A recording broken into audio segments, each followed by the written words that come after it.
सत्य व्रत का फल और भगवान श्री कृष्ण का वरदान। मार्गशीर्ष मास का 8वां अध्याय उस प्रसंग का वर्णन करता है जहां सत्य और श्रद्धा के बल पर एक साधारण गृहस्थ दिव्य कृपा का अधिकार बनता है। एक समय की बात है, द्वारका नगरी से दूर एक छोटे से ग्राम में सत्यनारायण का अनन्य भक्त माधव रहता था। माधव का जीवन कठिनाइयों से भरा था। घर में दरिद्रता, पशु मर चुके, खेत सूखे पड़े और परिवार भोजन के एक दाने को भी तरसता था। फिर भी वह प्रतिदिन भगवान श्री कृष्ण के नाम का स्मरण करता और मार्गशीर्ष मास के व्रतों का यथाशक्ति पालन करता था।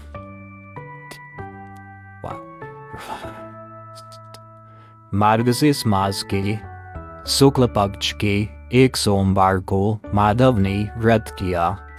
उस दिन उसने निश्चय किया कि चाहे परिस्थितियां कैसे भी हो, वह अन्न दान अवश्य करेगा। परंतु घर में अन्न का एक भी दाना न था। निराश होकर वह नदी के किनारे बैठ गया और अपने भाग्य पर विचार करने लगा। उसी समय एक वृद्ध तपस्वी वहां प्रकट हुए। उनके तेज से वातावरण आलोकित हो उठा। वे बोले, वत्स, तुम क्यों चिंतित हो? मार्गशीर्ष मास में जो श्रद्धा से व्रत रखता है उसकी मनोकामनाएं अवश्य पूर्ण होती है। अपनी सत्यनिष्ठा को मत त्यागो। माधव ने हाथ जोड़कर कहा, भगवान, मैं व्रत तो करता हूँ, परंतु अन्न दान कैसे करूं? मेरे पास तो कुछ भी नहीं है जिससे मैं अन्न दान कर सकूं।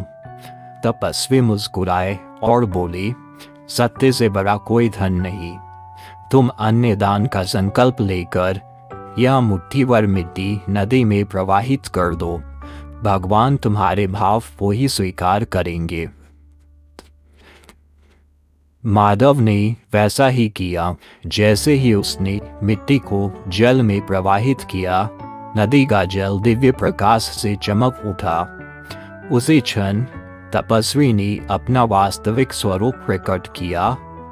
वे स्वयं भगवान श्री कृष्ण थे। भगवान बोले, माधव, मार्गशीर्ष मास मेरा प्रिय मास है।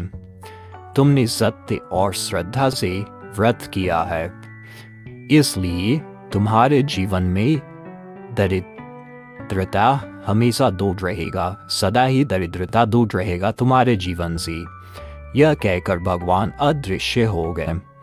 घर लौटने पर माधव ने देखा कि उसके आंगन में अनाज की भरी कोठार, स्वस्थ पशुधन और समृद्धि के प्रतीक अनेक वस्तुएं उपस्थित है। उस दिन के बाद उसके जीवन में कभी भी किसी भी चीज का अभाव नहीं हुआ। यह देखकर माधव को अत्यंत प्रसन्न हुई। उसके जीवन में कभी भी किसी प्रकार का दुख नहीं आया और वह उस दिन से हमेशा ही सदैव सुखी रहने लगा था। भगवान के कहे हुए वाक्य से वह बहुत ही प्रसन्न हुआ। तभी से यह माना जाता है कि मार्गशीर्ष मास में सत्य, दान और श्रद्धा से किया गया व्रत मनुष्य के जीवन में स्थायी सुख, समृद्धि और कल्याण लाता है। तभी से मनुष्य मार्गशीर्ष मास का व्रत करना प्रारंभ कर दिए थे। मार्गशीर्ष मास का व्रत करना बहुत ही अत्यंत शुभ माना जाता है।